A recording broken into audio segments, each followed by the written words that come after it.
Good afternoon and welcome to the 330 Sports Show. My name is Justin Coffin. Today is September 5th, 2023. I'm joined in studio by Joe Danier. We're down here at Youngstown Studio. Make sure to follow us on social media at Youngstown Studio and at the numbers 330 Sports Show on Facebook, Instagram, Twitter, and Youngstown Studio on YouTube as well. Make sure to like and subscribe. That you'll get notifications pushed right to your phone. So today's show, we're going to talk a ton of college football. A lot of stuff that went on this weekend, the goods, the bads. We're going to talk a lot of Ohio State. We're going to talk a lot of Youngstown State. Those two meet each other this weekend. There's not a line out yet. I'm not expecting it to be a small line. It's probably going to be rather large. But YSU and Ohio State both get wins on this past weekend. YSU on Thursday night, Ohio State on Saturday, and then a lot of just wildness, big wild weekend of college football. They kind of take Labor Day by the horns now and make it their own holiday before the NFL kicks off this coming Thursday night into the weekend. So let's talk about, first of all, this weekend. It's pretty cool. We have Youngstown State traveling down. You go 76 over through Akron, then you go down 71 to Columbus. Should be a fun weekend. I know there's some charter buses going down. I know there's a bunch of people from this area that love both the Penguins and the Buckeyes. I'm going to be one of those people. I'll be down in, I think I'm going to be in Dublin on Saturday night, which is just west of Columbus, and then down there for the game on Saturday, and then we'll see what where the day takes me on Saturday afternoon. So it is a noon kickoff. So looking forward to that. And again, I think, Joe, you talked about like, what can YSU players get out of this for Saturday? And we'll talk more about that on Thursday maybe, but I think, these are guys that have been competitive their whole life. A lot of these guys that play for YSU have always been the best player on their team, whether it's local, whether it's regional, national, and now they're going up against the best competition they're going to face. So I think this is like that step up and challenge and just see how you match up. Now, odds are, Ohio State's going to have the better athlete at almost every position, but that doesn't mean they're going to win every play on the field. And so, you put your cards out there and see what happens. So that's kind of where I stand with that. What do you like? I don't know how much of the game you're planning on watching or whatever, but what do you want to see out of this game for either team? So I like the fact that the school gets some extra publicity. They get a nationally televised game.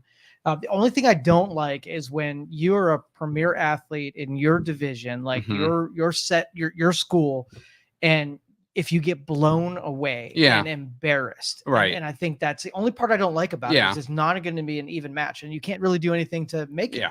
Yeah. And I saw, like Oregon played Portland State or something this weekend and put 81 points on them this weekend, So there are going to be those blowouts and whatnot, but YSU is going to go down there, fight and claw and scrap for everything they get. And, at the end of the day, I don't think anyone's expecting them to win, but hopefully they make Youngstown proud. They go out and play tough. And so as a coach, like you when you talk to your players and you let them know that they're playing a skewed game anyhow. Yeah. Like, how do you make it so that they don't get injured on the ego side? Well, I've been on both sides of that where we've had both the superior team. I've coached both the superior team.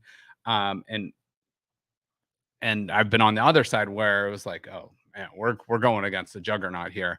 But I think you kind of take the same mindset into that game of like, hey, we can control what we can control. Go out there and do the best you can to execute our game plan. And at the end of the day, if you gave everything you got, that's all you can do. Win or lose. If you did everything in your power, that's, you got to be happy with the effort. You know what I'm saying? So there's going to be certain things where, the guy across from you is just better, wins the play. But if you go out and compete and, again, you let the chips fall how they may. Yeah, That's and kind of what I honestly, if say. you can get a couple of plays on the highlight reel Yeah. against the Ohio State Yeah. Right. University, it's a big deal. Right, exactly. And, some of these players for YSU have dreams of making it to the NFL. Right. We know there's probably going to be 4 or 5 Buckeyes that go in the first round, probably 10, 12 guys that go drafted in the NFL next year. But YSU might have a couple of guys that either A, get drafted, or B, are going to fight for an undrafted free agent, and like Jaleel McLaughlin, who just made the Denver Broncos roster. You got Rivers down there in Houston. He made their roster. A couple other guys throughout the league that are either on practice squads or on the 53. So, it's going to be fun, and I'm not expecting a close game, but I am hoping YSU can, play tough, get after it, and hopefully for Ohio State, as I root for both teams, can kind of go out and do what they need to do as well to be successful. So, being a Youngstown native and an Ohio State grad, it's kind of a weird, it's kind of a weird not demographic. It's kind of a weird dynamic that it's like, I don't know. It's like I want Ohio State to win because they have more on the line. YSU can still lose and get in the playoffs. They can lose a couple times, especially they're not expected to lose this game. If Ohio State, if they played this game 1,000 times, it might be close, 10 times out of that. But it was funny. I was at a local establishment and watching some of the Ohio State game, and they were struggling a bit on Saturday. And one of the bartenders comes up and be like, I think we got a chance against the Buckeyes this weekend. And I just like shook my head and I just said, I mean, yeah, no. So, it's just Ohio State is just such a special, I think they are the second most talented team by by the recruiting rankings. So they go 4 and 5 star rankings. I think Ohio State, 67 of their 85 guys are either 4 or 5 star, which is the top of the heap when it comes down to that. And then I saw in the Big Ten, Ohio State's leaps and bounds above Penn State and Michigan, who's leaps and bounds above everybody else. Yeah. So it's just another level of athlete that's going to be on the field. Recruiting can come from a huge sample size. Exactly. Ohio State can go national, and YSU is a little bit more limited as to who they're sampling at. Exactly. But, again, I don't want to sell YSU short because they have some great athletes and they're going to get after it. And, but, we'll talk more about the Ohio State Youngstown State game, but let's focus on what Youngstown State did this past weekend before we get into the Buckeyes. And this is what they did against Valparaiso on Thursday night. They start the season off 1-0. Mitch Davidson, 106. Well, Mitch Davidson ended up with 130 yards passing. Bo Brungard, the backup quarterback, came in, had a few yards passing, but 1 touchdown through the air. 304 yards on the ground as a team, and 5 touchdowns for the Penguins on the ground. Tyshawn King actually is the backup running back for Dre Rushton, and he came in, had 11 carries for 111 yards, 2 touchdowns. Their leading back did not even play in this game. Just, I think, precautionary reasons keep him out. And then Bryce Oliver, a transfer from Kentucky, 5 receptions, 65 yards, and the defense only allowed 169 yards through the air. I actually have to correct that. That's what YSU had, but they had less than that through the air, and then only 63 yards allowed. And if you subtract the sack total out of that, only 40 yards on the ground. So the defense for YSU should be very, very stacked, and they rack up a 52-10 win over Valparaiso. So now your prediction was pretty close. You were in the 40s, right? Yeah, I think I had 42-10. So yeah, pretty close. Yeah. Pretty close. My Ohio State one, not as close, but it is what it is. So so again, here's what YSU has coming up. We all know the game against Ohio State this weekend, but then you got Robert Morris back here at home, and then a big one in conference at Northern Iowa. We'll talk about those games as the season progresses. But YSU does get into the top 25 in the FCS, so they are now ranked the number 25 team, and you have 6 Missouri Valley Football Conference teams in there. You got South Dakota State, #1, North Dakota State, #2, North Dakota, #17, Northern Iowa, who again is their 4th game of the year, #21, Southern Illinois, #24, and then YSU there at 25. And should be a very difficult conference schedule. But again, playing Ohio State prepares you for these games because, again, you're not going to play a better opponent than Ohio State. Teams in the Big Ten are not going to play a better opponent than Ohio State. Now, Penn State and Michigan are both very, very good teams this year, so we will see about that. But YSU, prepping for that, big, tough conference schedule that they do have. So, real quick before we get into the Buckeyes, I just want to run through the depth chart for YSU. Now I have the starters underlined. So Mitch Davidson, Dre Rushton again is your running back, but he did not play. He was held out. Tyshawn King steps in, has over 100 yards. Bryce Oliver, Max Tomczak, who, by the way, his father was a quarterback at Ohio State. Mike Tomczak played for both the Cleveland Browns and the Pittsburgh Steelers. And CJ Charleston, who I believe had a receiving touchdown in the game for YSU the other night. Jake Benino is the tight end. And then you can see your offensive linemen there. We'll talk plenty to them, and we have 2 of them scheduled for guests on our show. On the defensive side of the ball, defensive line is very stout. And, this defensive line is going to make some noise, I think, throughout the season. Oh, and excuse me, Max is Mike's nephew, not his son. So my apologies there. But we're going to have a lot of talent on the defense here this year. And then you got Marcus Hooker back there on defense and special teams, and he's going to do a really, really nice job. And it's going to be interesting because he's going to be playing his former team. He was an Ohio State commit early on in his career. So that's a look at the YSU depth chart. I'll put that out on social, and you can kind of see how that goes. All right. So now let's talk a little bit about the matchup and just some of the connections here. So obviously, we know the Jim Tressel connection. Doug Phillips was a former assistant, I believe, a GA at Ohio State before going on to Cincinnati, Iowa State, whatnot. Mike Tomczak, John Haycock, Marcus Hooker, TC Caffey, right here, is a Buckeye running back. He's from Hubbard High School. Obviously, we know Maurice Claret, and there's lots of other connections, but those are some of the bigger ones.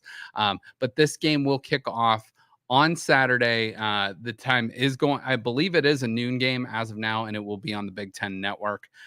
So YSU and Ohio State in the Horseshoe in Columbus should be a lot of fun, and there's going to be some really good stuff coming up this weekend in Columbus. So shoot us some pictures, shoot us some information if you want that shared out on our social media page. We would be happy to do that.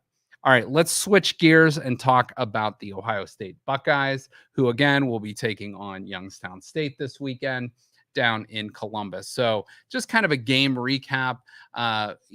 Start off the season 23-3, so a 20-point win against a conference opponent.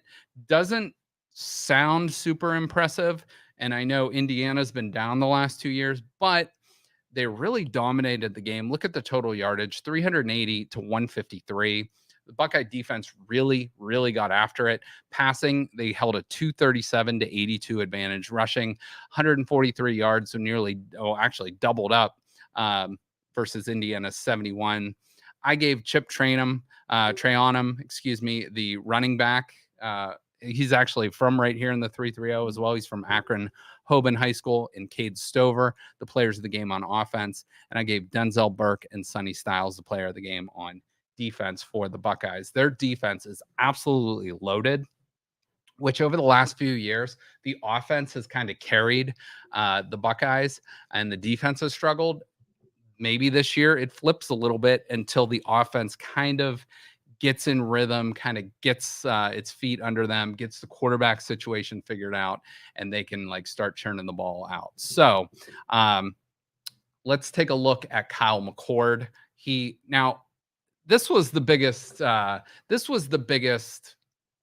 how do I want to say, like, confusing aspect of this game for me. Ryan Day stated that it was a quarterback competition between Kyle McCord and Devin Brown.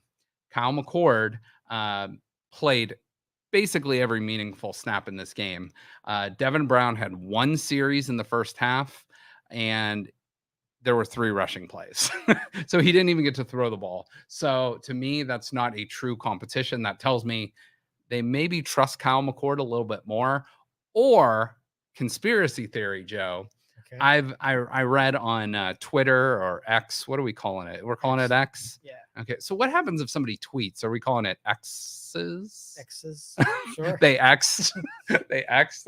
I don't know. It sounds funny, but so on Twitter and a few Buckeye fans, just again playing conspiracy theorist here, is they said Ryan Day kind of threw out Kyle McCord out there so he would have maybe a lackluster performance, so Devin Brown could be, can like get out there and show his stuff more, and then he can supplant him and become the starting quarterback. I don't know. Like that sounds too far-fetched to me. Yeah, if your job's on the line, you're not going to take that big of a gamble. Yeah, no way. No way. So no, I'm thinking that you take the rookie quarterback and Yep. you hope he has a stellar day. And, agreed. And it fell a little short. Yeah. And I mean, both of these guys are very raw. Kyle McCord had one career start before this. It was against Akron, and he did okay in that game, like threw for 300 yards, but didn't have a like super great game. But overall, Kyle McCord goes 20 of 33, which is about 61%, 239 yards, not terrible. No touchdowns, did have the one interception. That was on a 4th down play where really didn't have anybody open and just kind of threw it up for grabs. So I can let that interception kind of go.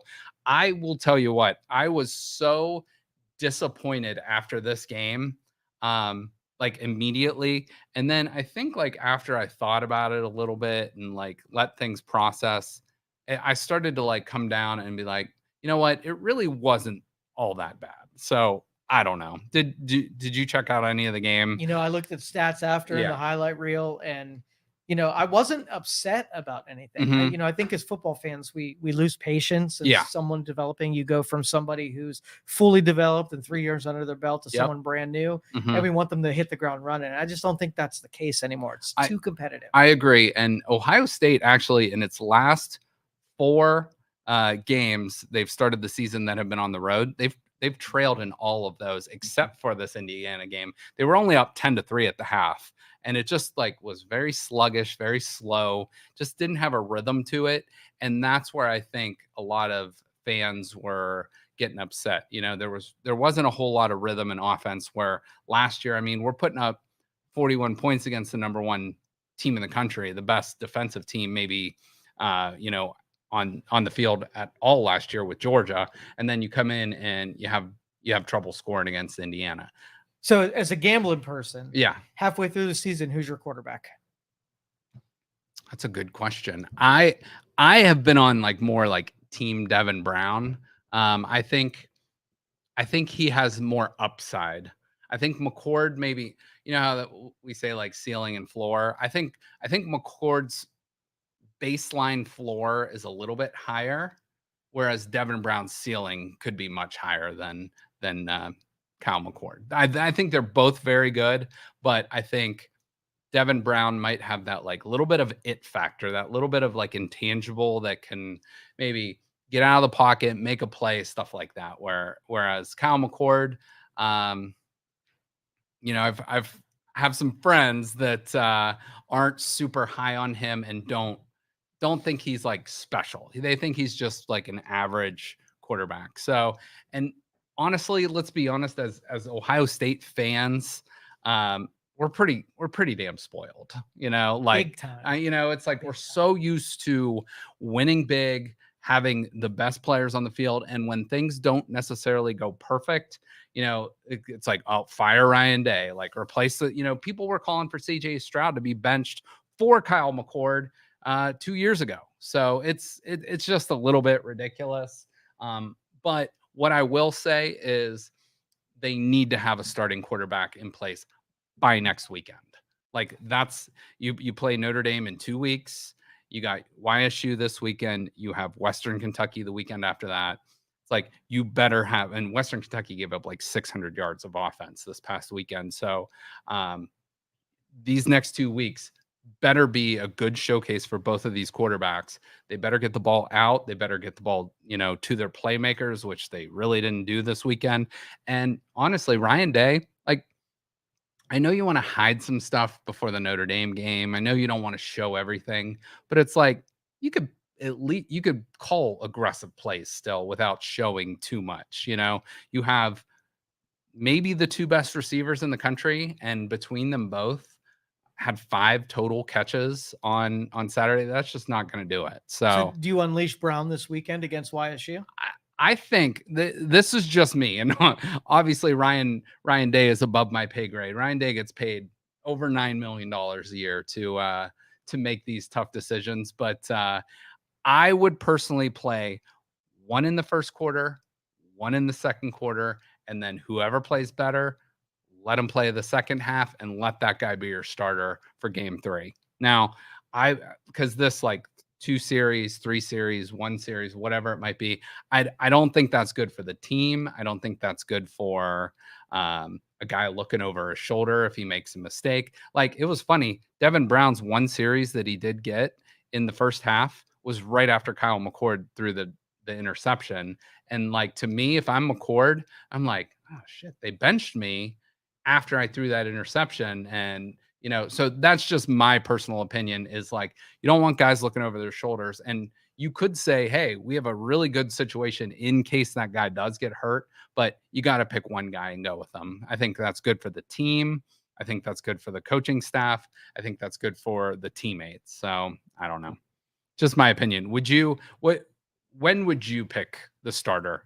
Or would you already have had him? I would have, no matter what, I would have had my guy bought in already. Yeah. And, I just think so much more confidence comes in when everybody knows who the main guy is. Yes. 100% agree. But, the schedule allows you to do some playing around with these early opponents. And I think that's a great point because I think, you look at Indiana, YSU, Western Kentucky, then you have Notre Dame, who has looked really good the first 2 weeks. Even though they haven't played like the top-notch competition, but they've looked really good in their games. They only do what you can do, but they're going to be ready to play, and can we just call this the preseason? Like the first 3 games? Kind of, yeah. Yeah, it honestly is for Ohio State, but at the same time too, you don't want to be dicking around, with the quarterback situation. But yeah, I think that's a good way of looking at it. It's like, figure it out. You got one more game to figure it out, and then game 3, that should be your dress rehearsal going into your 100%. Big time first game. So here's what I was most disappointed about. Marvin Harrison Jr., probably the best player in the country, maybe not the first overall draft pick next year, but probably the best player pound for pound. By the way, 6'3", 215, same measurables as a former president that was recently arrested.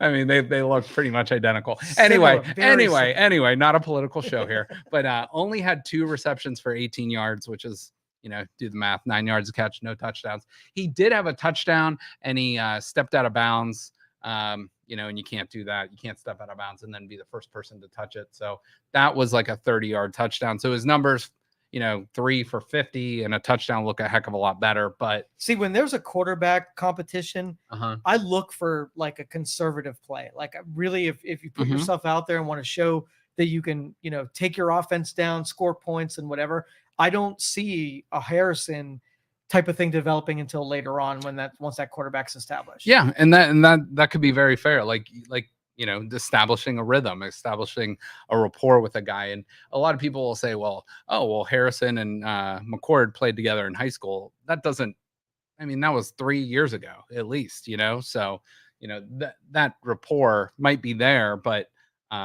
who's to say a guy that didn't play at the same high school, they might have a better rapport. So It is what it is. Would you, if you were a quarterback that were vying for a starting position, would you take unneeded risks? And down the field to Harrison would be a risk of interception. That's a really excellent point. They might be afraid to make the mistake as opposed to just playing with confidence, letting it fly, letting it loose. Yep. That's a great point. I never thought about that. That's a really interesting way of thinking about that. Yeah. Being afraid to make a mistake as opposed to just going out and playing loose. I like that.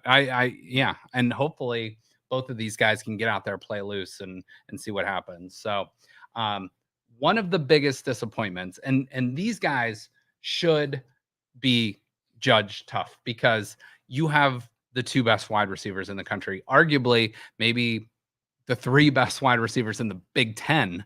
But look at, so this is Ohio State's 1,000-yard receivers in their entire history.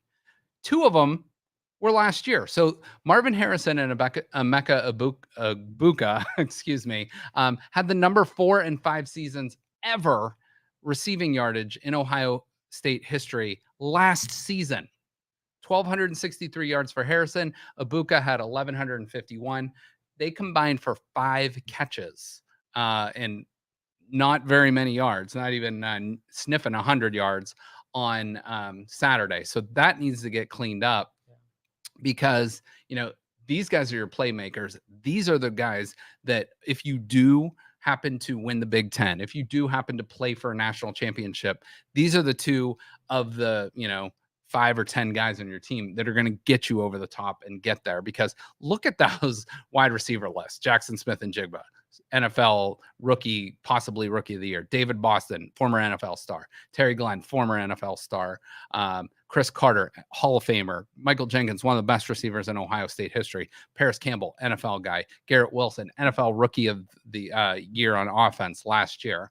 And you throw these two guys in there, they might just be just as good, if not better, than a lot of those guys on the list. So get your guys and get those guys that are your stars the ball. So, and I think that's on Ryan Day. I think that's on the coaching staff to do that and put their guys in the best position to succeed. Now, I did mention the running game was pretty solid. Here were the 3 top running backs from the game. Now, I mentioned Chip Trayana. He is a kid from Akron Hoban High School. So just right down the road, 8 carries, 57 yards. He ran the ball. And I saw Maurice Claret even tweeted out. He's like, he runs like me. He runs hard. He runs tough. He always falls forward. This is a guy that was playing both running back and fullback in the game, which you don't see very often. But he was a lead blocker some of the times. He snuck out of the backfield for some receptions. But this guy runs hard, and he might be one of your top 2 running backs this season. I don't know. Travion Henderson gets a lot of love. He is your most explosive guy. Mayan Williams is like a touchdown machine when he touches the ball. But, these guys combined for 27 carries and roughly about 120 yards. Not great average per carry. They got to clean that up. And again, that's on the offensive line to give McCord time, to give Devin Brown time, whoever's behind center, and push that offensive line, or push that defensive line, I should say, and get after it a bit. So that is a look at the Buckeyes and what they did this past weekend. Again, take a deep breath, take it with a grain of salt. Like Joe said, it's kind of preseason. Yep. So, I mean, you can't go out and lose. That would be devastating, but you got to go out and win. And sometimes you got to win more convincingly than others. But hopefully that's a tune-up and they're ratcheting up. And, there's the cliche, you'll get the best you are from week 1 to week 2, or that last game to your bowl game, stuff like that. So we will see what ends up happening with Ohio State and Youngstown State this weekend. But hopefully both teams are after it, no injuries. So both teams can have a great rest of their season. And, hopefully Youngstown State makes us proud. Hopefully Ohio State makes us proud and they get after it. Like I said last week, it sounds cheesy, but it's like, I just want to hold up a sign and say, I hope both teams have fun. Yeah, right. But, very infrequently as a football fan, no matter what happens, you're going to be pleased in some way. Yeah. And that's a good point, because this is one of the only times, because it's like, I have one NFL team. I have one FCS team. I have one FBS team, but like for basketball, I have one team. For baseball, I got one team. So it's like, I don't really root too much for other teams. It's like I focus on the teams I root for, which, I think you guys know I'm a Cleveland guy. I'm a Youngstown guy. I'm an Ohio State guy. And that's through and through. Every now and then if there's a bet, that's made, which we're going to talk about next. like I take TCU and just throw them in a parlay, and maybe the first 10 teams of that 11 team parlay hit, and then TCU just screws you 45-42. So Joe, you might like this. So remember when LeBron went down to Miami and they were like, they had this like pep rally and stuff like that. And so Dwayne Wade, Chris Bosh, LeBron are standing on stage and he's like, how many championships are you guys going to win? Not one, not two, not three, not four, not five, not six, not seven, whatever it was. And then, so I said, how many parlays did Colorado beating TCU kill for me this weekend? Not one, not two, not three, not four. But Colorado was a 20.5-point underdog and wins 45-42. Tip the hat. It didn't. Believe me, I'm going to be okay after it. But it stunk because all I needed was the money line. I didn't even take the spread, and that's the nature of gambling, right, Joe? So Gonzaga. Yeah, Gonzaga must have really hurt you in the past because you always reference Gonzaga. But sticking with Colorado real quick, Travis Hunter, last year's number one player in the country that went to Deion Sanders, was recruited by Deion, went to Jackson State, which is an FCS school, and number one player in the country, committed to Florida State, went to Jackson State when Deion went there, and then transferred to Colorado once Deion went there. And he played both receiver and corner. He played 144 snaps in over 100-degree weather in Fort Worth, Texas. I know. And that's Texas heat. And that was, unbelievable. He had 3 pass breakups in the game, 1 interception. He had 11 catches for nearly 120 yards. So how many other sports you got to train for both 120-degree weather and -4-degree weather? Yeah, right. Exactly. Yeah, because in Boulder, Colorado, late in the season, there's probably going to be some snow and it's going to probably be frigid. So that's a great point there. But I wanted to put up there like some of the best two-way players in college football history. The guy that sticks out for me, most recently for Ohio State, was Chris Gamble, but Charles Woodson won the Heisman. Champ Bailey was an awesome corner, played a ton of years in the NFL. And Jabril Peppers, who Browns fans might remember, was, Michigan kind of pumped him up as a Heisman guy a few years back, but played a little running back, played a little safety, and then a few other guys on that list. Where's Peppers right now? Is he still in the NFL? Yeah, he was, last check, he was with the Giants, I believe. He's kind of floated around. So he went, from the Browns to, he was with a handful of teams. They traded him, I know, to the Giants, but then he went to 2 or 3 other teams. So he's somewhere floating around, and he's been a good NFL player, not a great NFL player, but a good one. So we kind of watch all of our offensive that we hemorrhage out into the rest of the NFL to see what they become.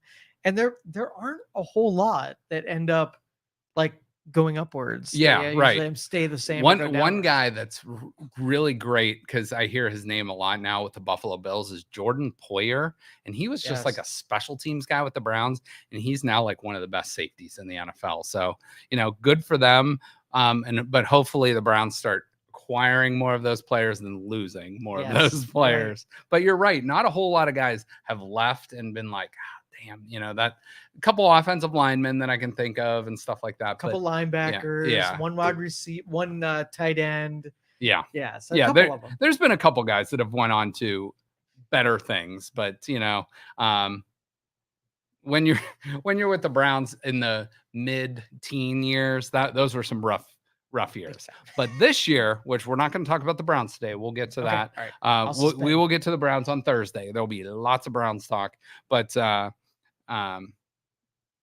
know, they're very loaded this year, and I'm very excited about that. So, couple other college football notes. So, we talk about stock prices and stuff, and we say stock up, stock down. So I'm going to give like most impressive, most disappointing, but like stock up for Florida State, who just blew the doors off of LSU in the second half.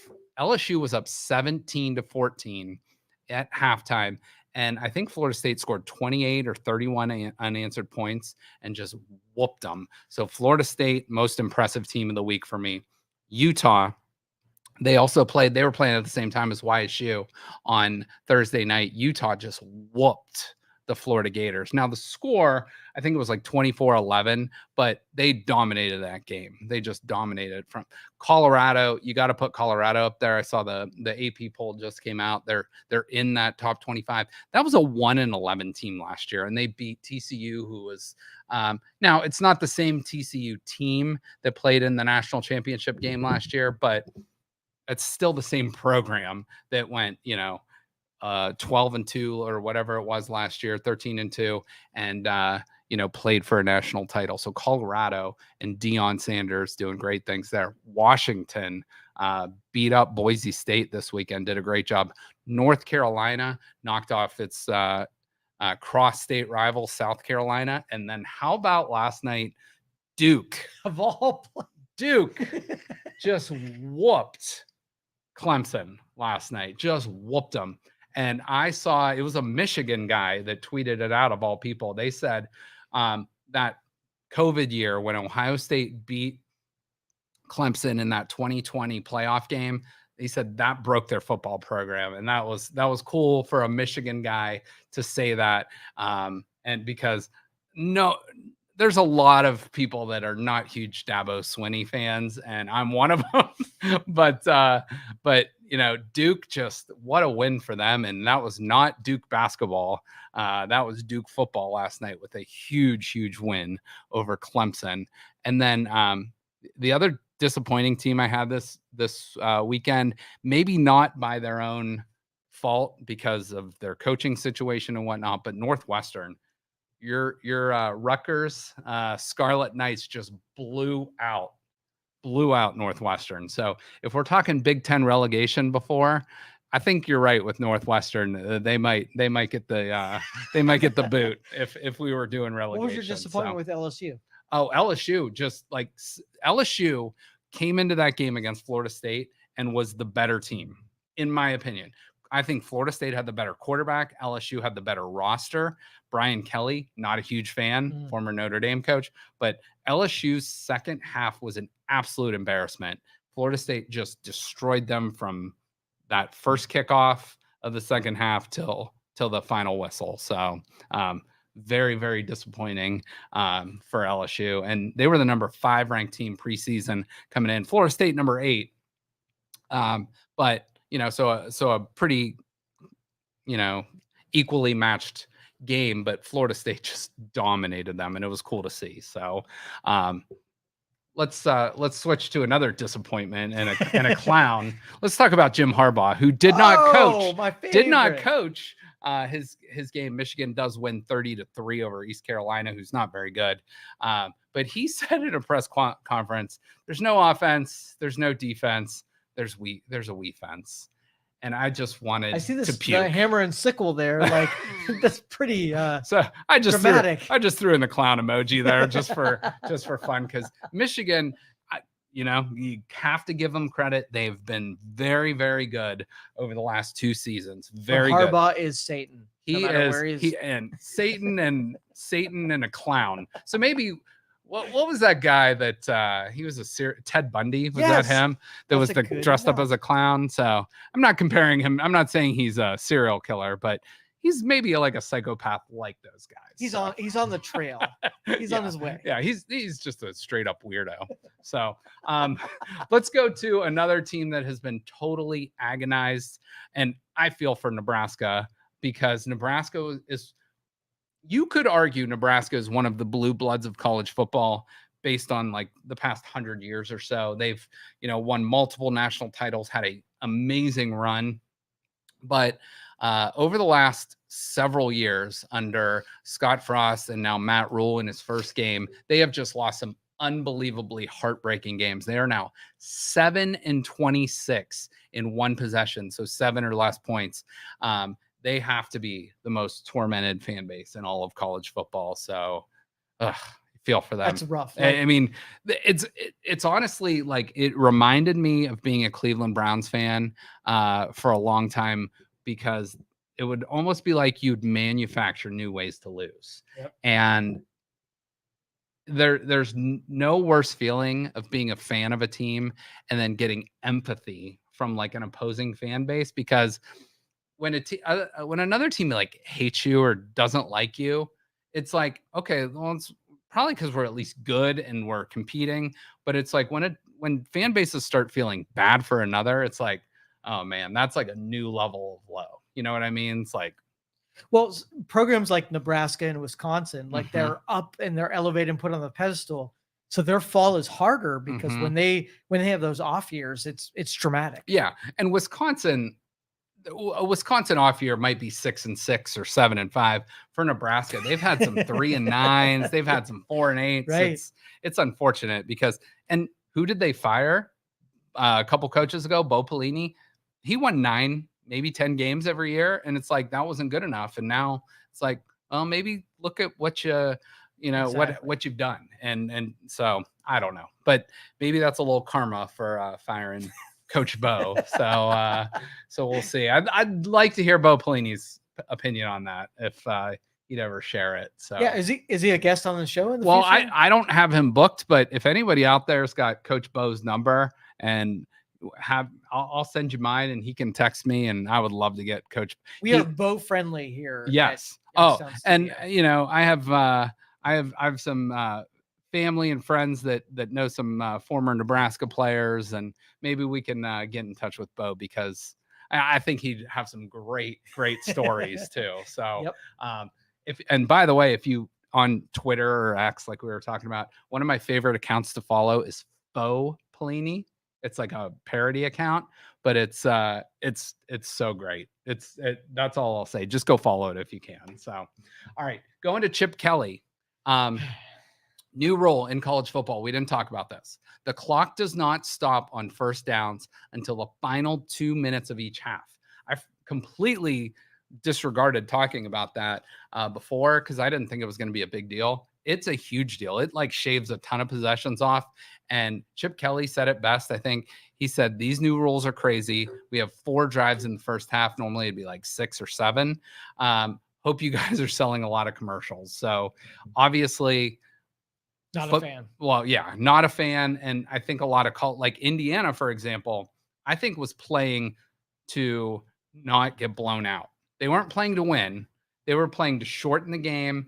Now, maybe as a major underdog, you're going to do that anyway, but it's going to be interesting to see how the rest of the season plays out. But this is a rule I would like them to maybe go away from. Maybe even find a happy medium. Maybe like in the first quarter, in the third quarter, you don't stop the clock, and maybe in the second and the fourth you do. I don't know what it is, but I think that should be adjusted, in my opinion. So do you like the college football rule of the time change, or like how it was before? I like it the way that it was before. Okay. Yeah. So it's basically the same as the NFL now, in the sense of the NFL's clock doesn't stop on any first downs, I believe, and until it's under a certain time. But I like college football to be college football. Yeah. There's going to be certain things that are different, and I get it, but they're saying player safety too, to shorten the game. No, it's for revenue. It's for money. Yes. And you're adding more games on with the playoffs and whatnot, and you're traveling. I don't like it. So just my opinion. All right. So here is a current look at the Power 5 conferences. You will see way, way, way, way, way down at the bottom, the Pac-12 has 2 teams, Oregon State, Washington State, as of next football season. Now, this was an interesting stat that I'll show you in a minute, but look at this. So this was a map of the ACC, the Atlantic Coast Conference. Atlantic. When you think of Atlantic, you probably think of the Atlantic Ocean, which is on the East Coast. Yes. So when you add teams like SMU, which is in the Houston, Dallas area of Texas, not Atlantic. And then let's go even further. Let's go out to Cal, which is in Berkeley, which is right by San Francisco, and Stanford, not too far from there, Palo Alto as well. So if you go Cal to Miami on a plane, 2,598 miles. If you go Cal to Boston College, it is 2,698 miles. If you wanted to make that drive, Joe, I know you've do the RV and stuff and go cross country a lot. You're going to add a couple hundred miles to that because you're not in a plane where you're hitting it straight. So what's your thoughts on the Atlantic Coast Conference adding those 3 schools? So I'm going to take an out west trip and I'm going to Maine. That's the way I feel about it. It's like Drew Carey. Do you remember that show, Whose Line Is It Anyway? Yes. He's like, welcome to Whose Line Is It Anyway, where there's no rules and the points don't even matter. It's yes. Like, welcome to college football where conference names and geography doesn't matter, even though it's like the only one that really still applies, and they're probably the dumbest region of the country. My apologies to anyone from the South, but the Southeastern Conference at least has teams from the Southeast. You know what I mean? The ACC, they got to rebrand that real soon. So, and the Big 10, 12, 14, 19, yeah. 17. Well, and the Pac-12, which Pac-12 now has 19. 2, and the Big 12 now has 18 or 16. So it's, I don't know. But craziness. A feather in the cap of the Pac-12 this weekend. In the last 40 years, the only conference to go 13-0 to start the season is the Pac-12 this season, which is pretty amazing. So hats off to those teams for getting off on the right foot. And they beat some pretty good schools. They knocked off Florida. There were some other big wins in there. Boise State lost to Washington, so not bad. So that's all for college football. Before we wrap up, Joe, though, I want to I didn't get time last week to talk about Bob Barker, who passed away.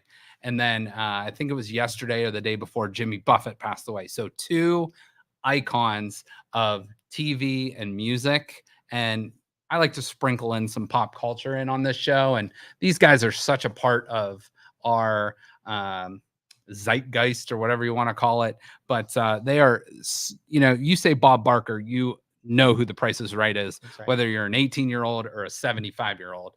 You talk about Jimmy Buffett, everybody knows Jimmy Buffett. Right. Whether you love the music or you don't, you know who Jimmy Buffett is. So rest in peace to those guys.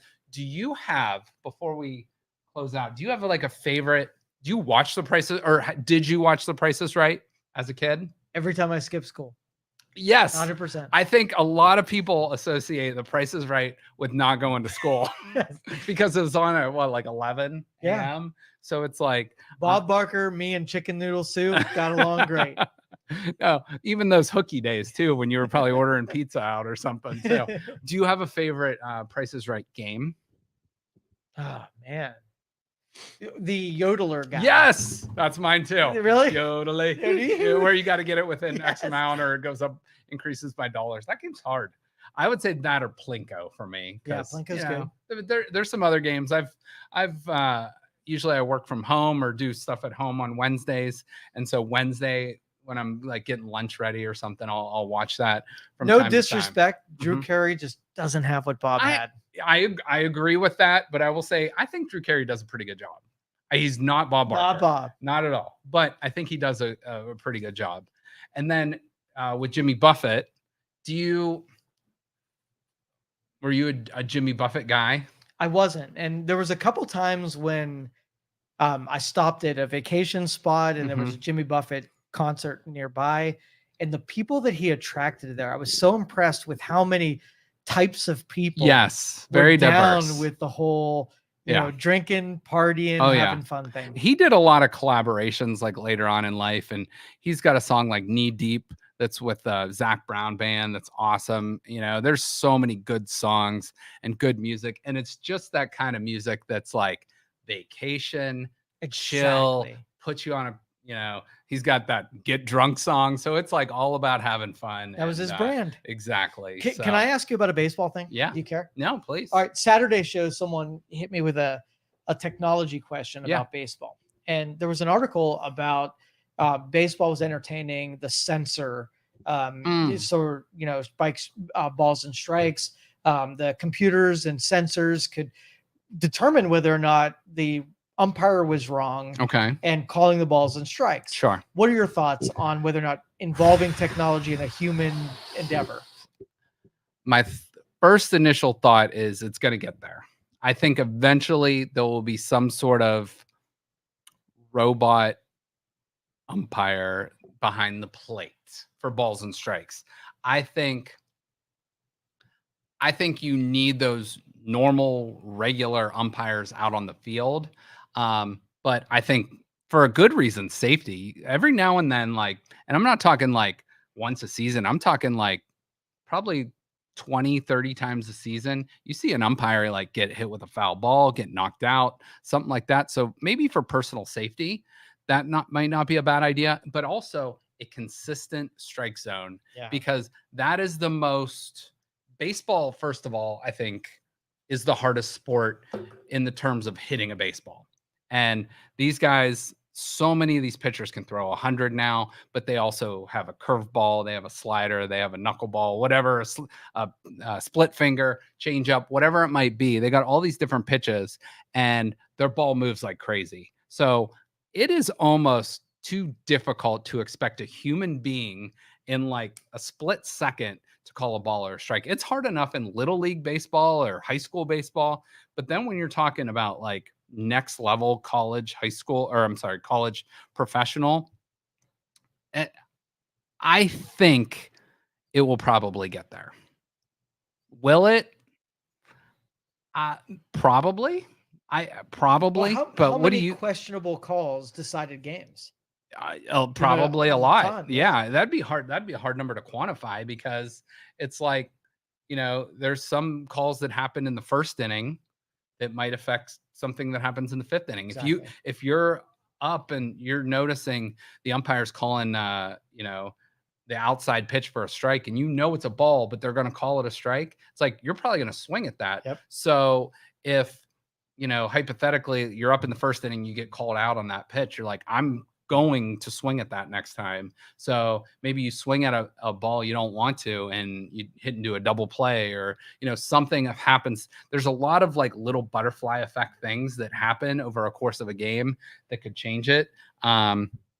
And the batter has so much that can affect the strike zone. How many hacks will be in play, right? To minimize what the strike zone equals. I mean, exactly. There'll be walks like crazy. So what was your answer to that? What do you think? See, I like accuracy and data. Mm-hmm. So if it's accurate, I mean, we can mm-hmm. make a formulation. I don't like taking people out of the equation just for the sake of doing it. Mm-hmm. But if there's a way to say, here's a standardized strike zone, mm-hmm. and here's what qualifies as it, then you don't have a subjective perspective, you know what I mean, calling something that a game might hinge on. Yeah, agreed. I think there's a lot of, I'm not someone that wants to go to the grocery store and go through the self-checkout line. I want people to have jobs. So I don't want, like you said, to take away jobs for the sake of taking away jobs. I want accuracy. I want data points. And if it is more accurate, what's the harm in that? I think go for it, because now here's another question, and there's a lot of probably intricacies. It's not as simple as just like, okay, here's the strike zone, because you have to adjust for height, for different types of movement on the ball. Like obviously it's going to be a standard, you're supposed to be from the letters to the knees and on both corners of the plate. But again, for Aaron Judge, who's 6'7", has a different strike zone than Jose Altuve, who's 5'5". You know what I mean? So will that go into effect based on like how they're crouched down, and you know what I mean? Will that factor in? Yeah, that's what I'm saying. Like if it's any more accurate, like mm-hmm. if it gives you 1% more, accurate, I think it would be a heck of a lot more than that too. I think it would be like noticeably different, like 15-20%. And they're probably talking on the margins. If it's 7-8% better, that's probably worth looking into. Right. And I would say, without looking at numbers or anything, I bet there's more than 7 or 8% missed calls in and I baseball. bet you pitchers will love it and batters will hate it. But I am I would say I'd be now. Here's another thing too. You have to think of now.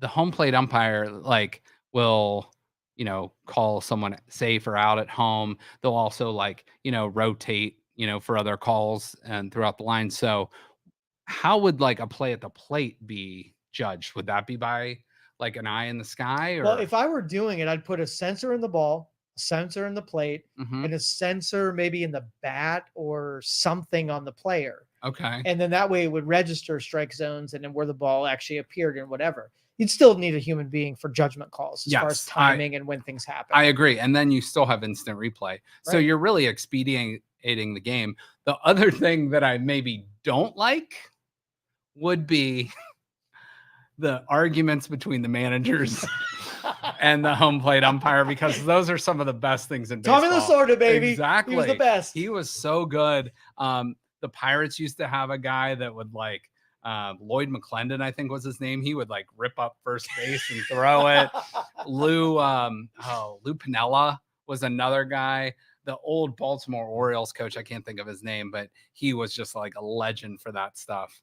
So well, we got to still invent like Roby the robot that the managers can come out and beat on the robot or something. Yeah. But it'd be one of those things. It's like once that's installed, it's like there's no arguing balls and strikes because who you arguing with, you know? Exactly right. So, but I think that's a very interesting course of action that could very easily be in place in the next 10 years in baseball. So that will be something we should definitely keep an eye on and monitor. I like that. I think and I'm not opposed to even on the football field, putting a sensor in that ball. There is a sensor in the ball. I found out. Whoa. There is a sensor. So spotting can be censored. Now, in the NFL, it's a little known fact that there is a sensor in the ball. People don't know that there is.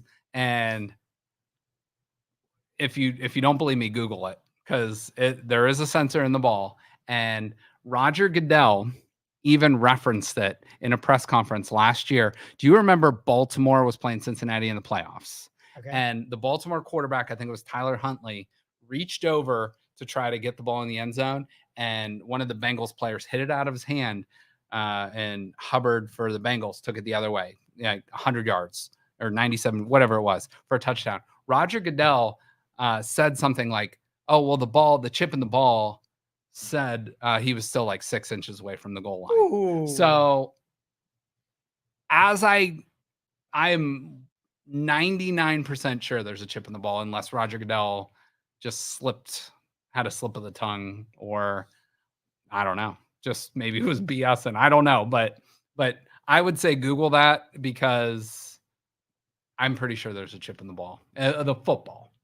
So, well, even without chips, they've got 1 million cameras on that field. Mm-hmm.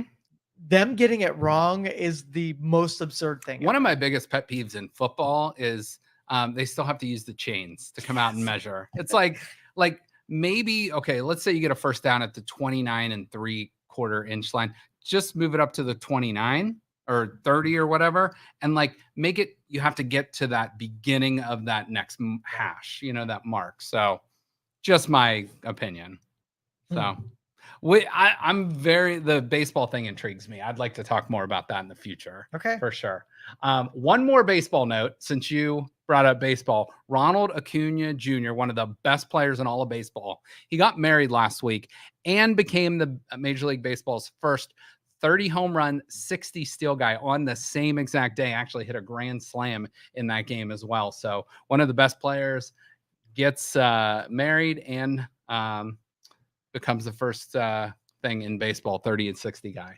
And then finally, Joe, on Thursday, we're going to talk a little bit about the Battle of Ohio. We got the Bengals coming into Cleveland and the Browns. I am all on the Browns hype train this year. Joe Burrow is going to play. Denzel Ward, we're not sure if he's going to play. We'll see about that. But this is from McNeil on Twitter, and I love this graphic. I just threw in the Ohio thing up there, but you son of a bitch, I'm back in. Here we go. So for the record, I have the Browns going 10-7 this year.